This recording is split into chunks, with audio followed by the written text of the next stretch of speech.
Season 2 of the Pat and JT podcast. Oh man, I'm here at last. The best time, always gonna be the best. Come on! Exclusively on the Hurrdat Media Network. Proudly supported by, well, we're proud. I don't know if Centris is proud, but we're proud that they're supporting us. So I'm not going to put words in their mouth, but we're proud they're supporting our podcast. Absolutely. We love having Centris Federal Credit Union on board. Yeah, good morning or good afternoon or whatever day it may be. Do you have anything you need to grab first in housekeeping wise on your end as far as any emails or text messages? Yeah. Or did you just come in hot and didn't get a chance to check anything? No, I did come in hot, but I did get I was a little clunky this morning. I'm not the most graceful person in the world. I get you. I'm sitting here waiting for him to come in the studio because we are doing this remotely. But and I got another question for you too before I forget. Can you hear the fan running in the background? Hold on. No. Well, I can hear the beeping. I can hear you adjusting the fan. I just had a fan on. I just realized. No, I didn't hear it. Okay, good. But anyway, and I was looking at a couple other sites because I got a couple of silly celebrity stories coming our way here. And all of a sudden I hear it sounded like somebody let a dog into a room with a slick floor, and they fell and landed on the coffee table, and then they found a microphone. And that was Pat coming into the studio on his end. That's about right. That's about right. I didn't fall, but I'm sure it sounded like it. No, because when I come back to the page and there you are, you looked like you're all together and ready to rock. So, well, that's a compliment. Thank you. Yeah, that doesn't happen very often. Fake it till you make it. We do have a texter I want to get to from a show the other day, but also there's something I wanted to bring up too about something that happened in our neighborhood again last night, and a service that I think that us nosy people need. Someone needs to create it for us. Maybe it can be like a extra thing on Nextdoor or whatever. Okay, extra. Okay, yeah. Good. This is at 402-403-9478, which a lot of texts were coming in from our episode earlier in the week with Harrison, with our Hurrdat. He's gotten the most, not feedback, but the most listener reaction than any other person we've had on our show in a long time. So it was pretty awesome. Great engagement, right? Yep. I knew he was our people. As soon as we met him a long time ago in a staff meeting, I'm like, this dude is hilarious. He's funny. Yes. Okay, this is from Carrie. It says, regarding coupons from the other day, we were talking about kids using coupons. I have 3 teenagers. They won't use coupons either. And it's an anxiety thing. They're too worried that it'll be declined. I guess if they're on a date, just read the date, kids. And then they'll be embarrassed. So they'd rather spend more money than risk potential embarrassment. I kind of get that, because if you're not used to using them, you don't realize, it's not a big deal. If it's expired, it's expired. It's like, okay, well, whatever. But in their mind, they're probably seeing it as, okay, I'm trying to be cheap, and then I failed. Yeah, I failed at trying to save I failed at $1. Trying to save $1 to a BOGO or something like that. It's like, come on, just buy my noodles. But when you get older and you have mortgages and house payments, you're going to do everything. And you'll even go to the manager and say, this expired. Will you honor it anyway? Because I know bakers will. Right? Yeah. Or I just bought this yesterday and look at the price today.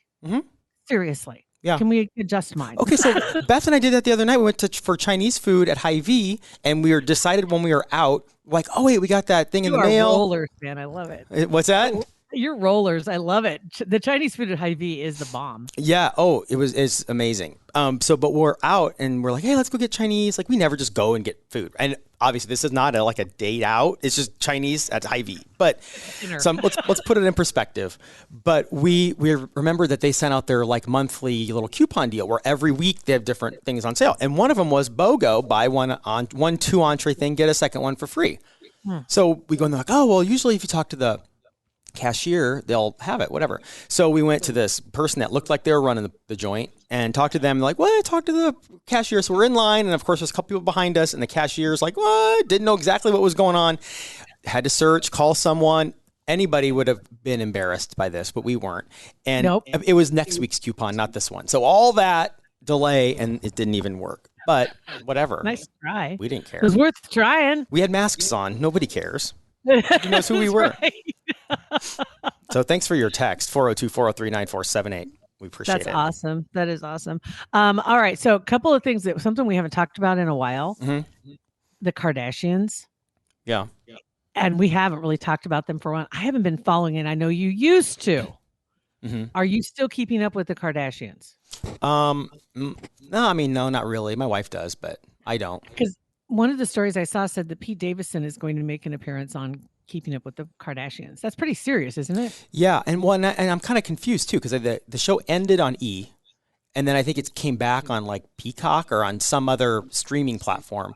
So yeah, that's big. But there's been a lot of drama the last week with him and Kanye. Been some issues with the kids and all that stuff.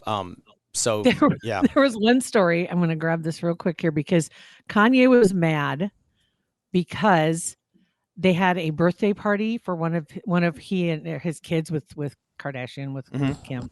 I can't remember which one it is. Kim. Let's see if I can It's find Kim. It For was the a love duo. of God, It it's was like- Kim. It He had babies with Kim. Chicago. Yeah, Chicago and Stormy were celebrating their birthdays together, 3 and 4 years old. And he put a video out because he didn't get invited. And he apparently reached out to Kendall, who did send him the address. And so he showed up, and then it was drama, and he put a video out talking about this. And there was a quote in this story, and if this is true, this is in Us Weekly, which sometimes embellishes things just a little bit, but I hope this is true because Kim was just shocked to find out he'd released a video and said that is not true. As soon as he asked to come, he was given the location. So as soon as he asked to be invited to his own kid's birthday, he was given the address. That's super. Exactly. That's super sweet. His point was, I wasn't invited. And she says, well, as soon as he asked, we told him where it was. Yeah, you're not helping yourself. That's not good.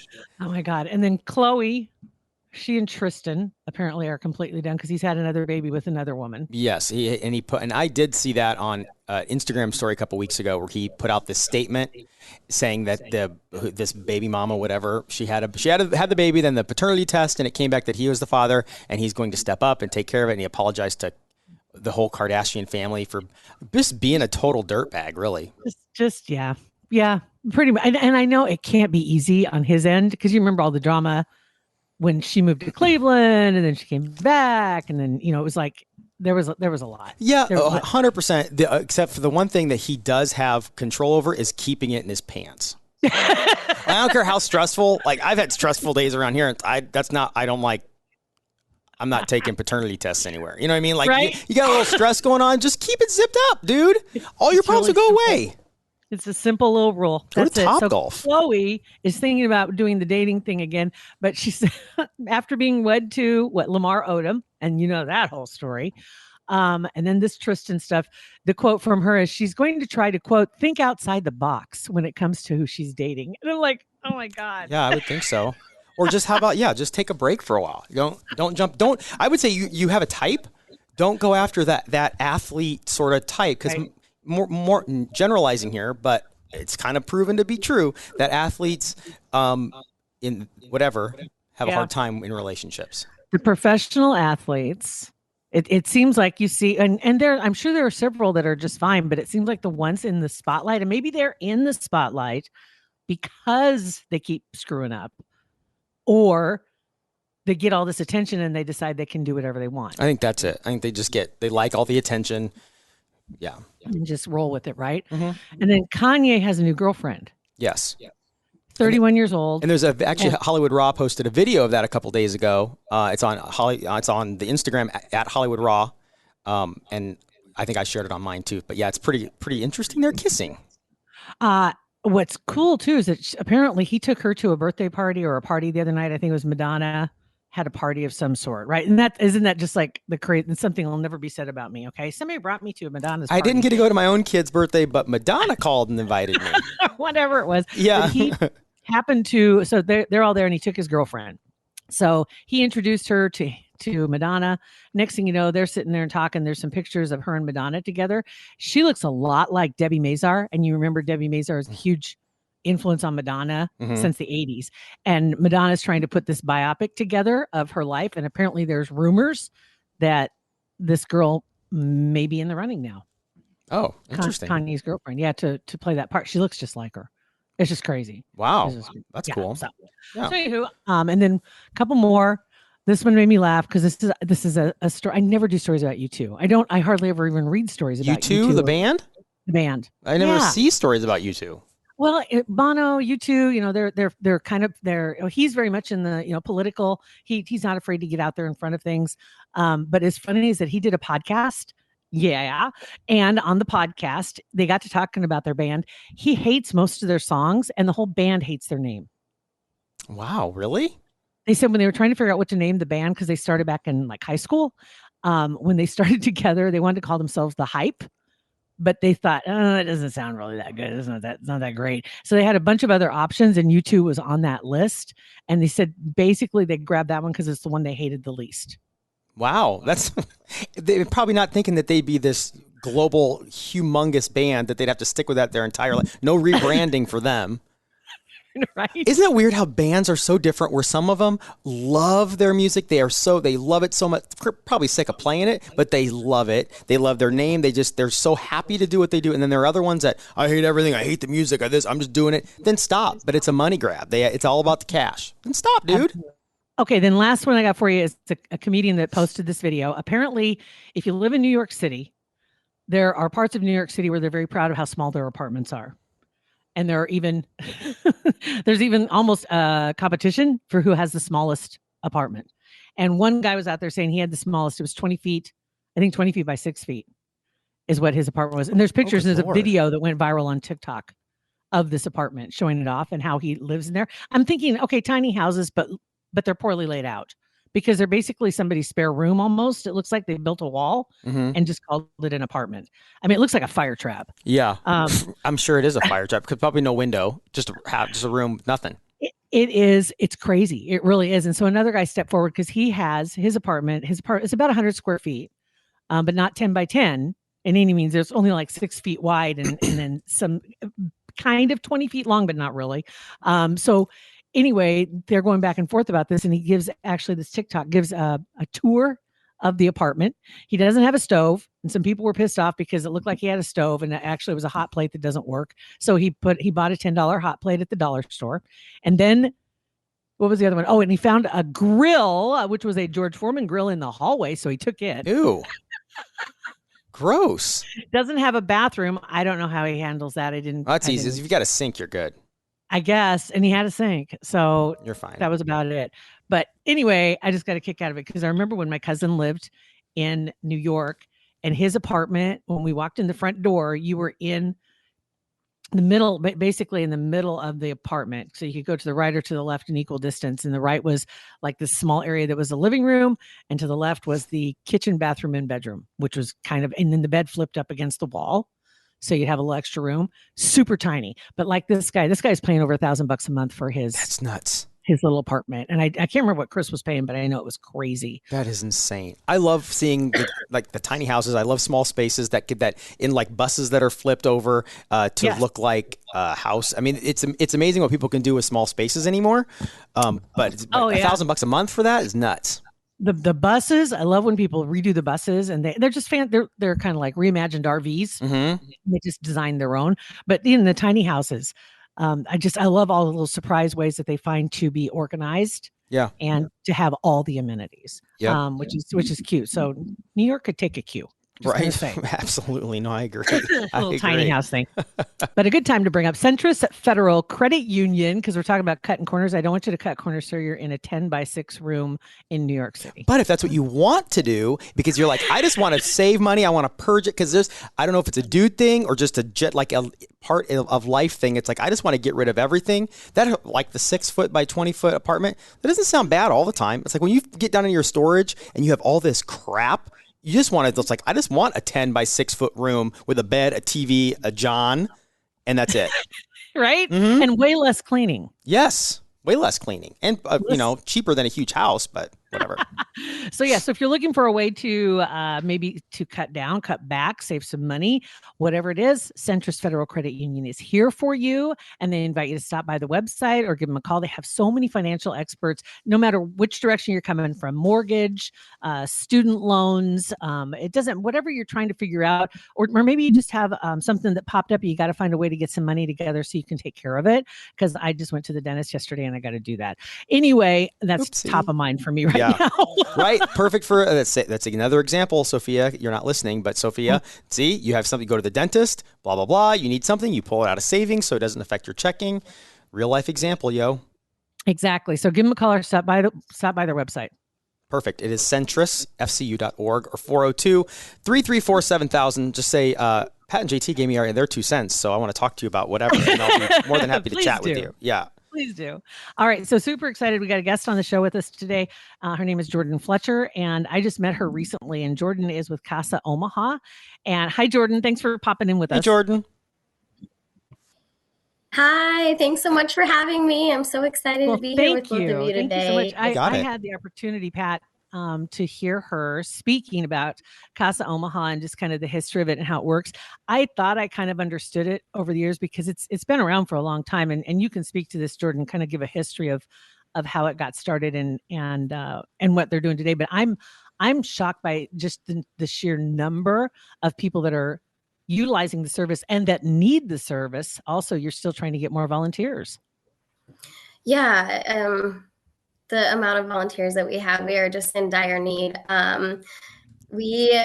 Any given time in Douglas County, there's up to 1,600 children in foster care, which is just an astronomical number. That's crazy. We have the opportunity to serve 500 of those kids right now with the help of about 300 volunteers. So we have this huge need, though. Like I said, we are looking at 1,600 kids in care, and we have about 130 currently on our wait list. So we need so many community members to step up and help us. So yeah.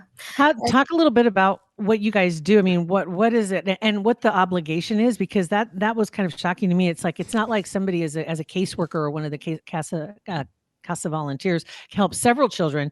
You guys, you start with a child and you stay with that child until it works itself to an end. Yeah, so Casa here in Douglas County has been around since 1998, and so our volunteers, we really pride our volunteers because they are the constant in that child's life. Like you said, the caseworkers, there's a lot of people in these kids' lives, and a lot of changes that happen. And so we really want our Casa volunteers to be there to show up no matter where these kids go. So kind of, brief rundown of the duties. We ask our volunteers to commit to 2 years because kids in foster care typically spend about 2 years in care. So again, that's where that constant comes from. We want them to show up and be that person that they can count on. It's kind of when you grow up not in a situation like that, where you have a supportive family, you have your circle to help you get through the stages of your life. You don't realize how important that is, and you don't really realize how much big a hole that leaves for a child that doesn't have that. So these volunteers are filling this hole that is going to change these kids' lives forever. Absolutely. And those volunteers, they show up, they see that child. We ask our volunteers to see the child at least once every 30 days, go visit them, really get to know them, figure out what they want, what they need. And just by doing that, like kids with a Casa volunteer spend approximately 8 months less time in care. Wow. When you're talking about 2 years and then you take away 8 months, like that's phenomenal. Like it's just huge.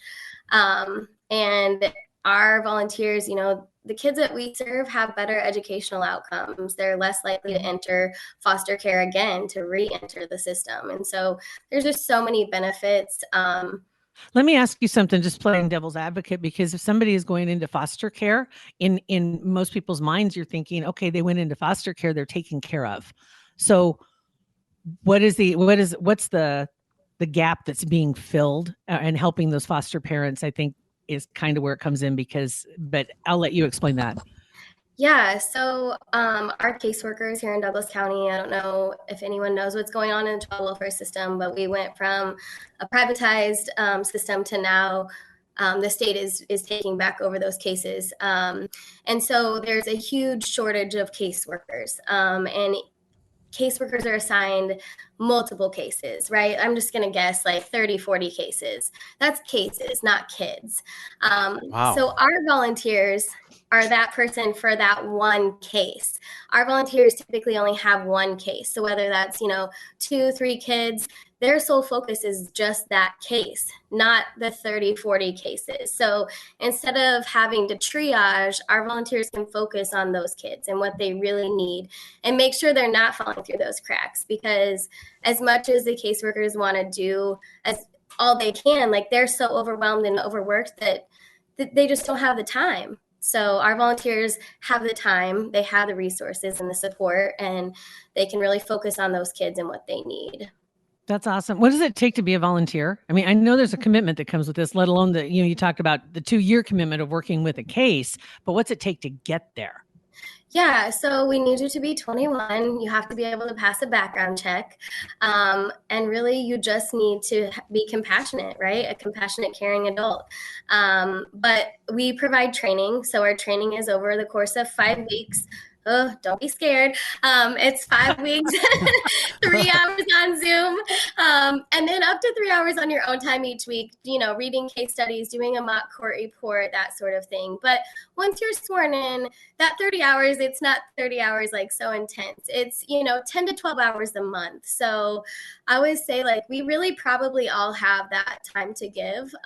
So it's not so overwhelming, a lot of what is done too can be done around your schedule as a volunteer. That's really cool. Okay, let's look at a silver lining. Since this has been around since '98, I am assuming that some of these cases, after they work their way through the system and the kids are hopefully placed back with their families and life continues on for them. And now a lot of those are adults now. Is there still contact with the person that helped them make their way through the system? Yeah, so our Casa program, each Casa program is unique, but our Casa program, as long as wherever that child achieved permanency, so whether they were adopted, reunified, if they went home and were reunified with their parents, great. As long as their parents are okay with that child maintaining contact and with that family maintaining contact with our volunteer, we think that's great. That's another support, that they can rely on when things get tough again, because everybody's life gets tough. You go over those rough patches. But a lot of us have that circle, of people we can rely on. And a lot of times that's why these families come into care, because they don't have that circle that they can rely on. So when we can add another person, absolutely. We think it's wonderful if those people can stay in touch and those volunteers stay in contact. Earlier when we were talking, you had mentioned 1,600 kids, and that's in Douglas County alone that are in foster care. Yeah, just here in Douglas County. That's crazy. So, wow. But thank God we've got the facility to do that and the capability to do that, because obviously they need assistance at that time. So foster families also a very important element in the foster system, but the Casa volunteers help them navigate through the court system. That's fantastic. Yeah, that's awesome. I was so glad to get to talk to you. And interesting, we also met a friend of yours, Sunita. Yes. Because she works with you guys, doesn't she? Yes, she's one of our amazing volunteers. She volunteers her time. She's assigned to a Casa case. I can't remember how long she's been with Casa, but I think it's been for at least a couple years, if not more. So she's always trying to think of different ways that she can help spread the word about Casa, and she's just wonderful. That's super cool. Well, Jordan, how would somebody get in touch with you guys or find more information, maybe get signed up for the classes or find out if they're eligible?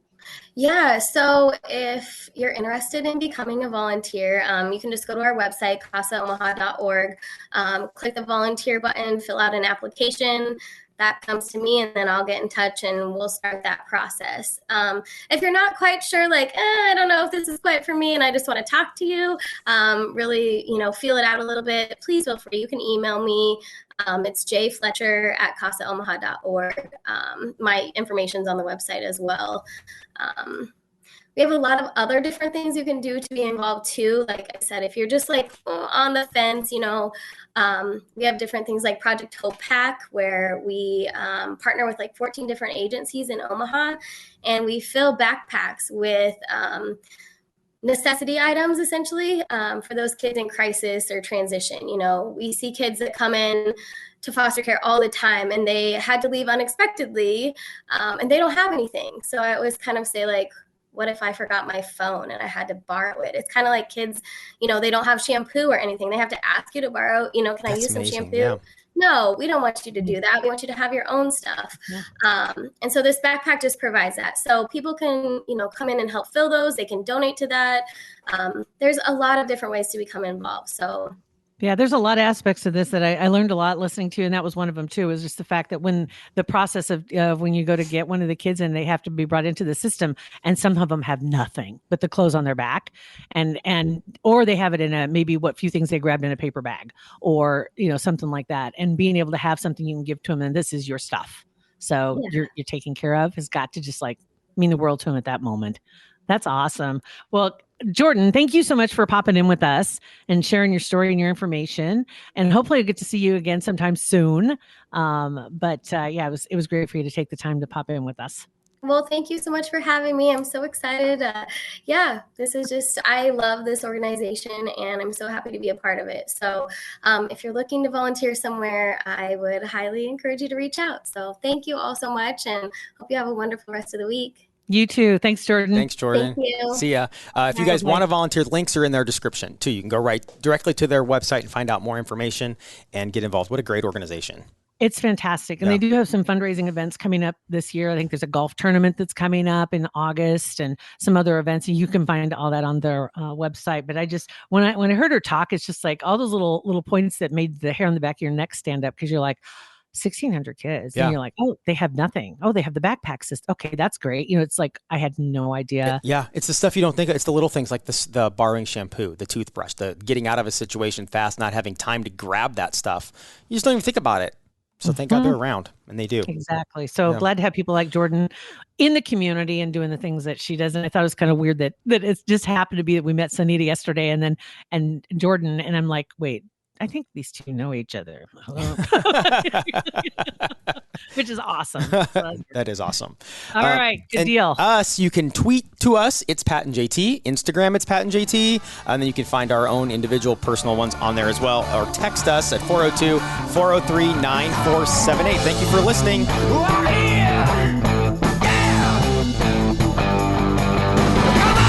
and JT Podcast, a Hurrdat Media Production.